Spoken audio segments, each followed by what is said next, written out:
এবার রাজধানীর মিরপুরে বাথরুমের ভেতর রাসেলস ভাইপারের দেখা মিলেছে।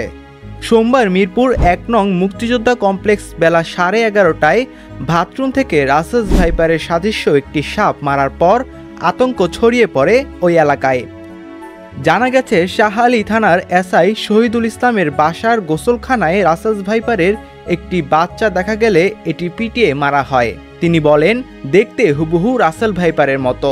পরিচিত অনেকে দেখে নিশ্চিত হয়েছে এটি রাসেলস ভাইপার। সাপের ছবি ফেসবুকে দেওয়ার পর অনেকে রাসেলস ভাইপার বলে নিশ্চিত করেছেন। এ ঘটনায় বাসা ও মহল্লায় আতঙ্ক ছড়িয়ে পড়েছে।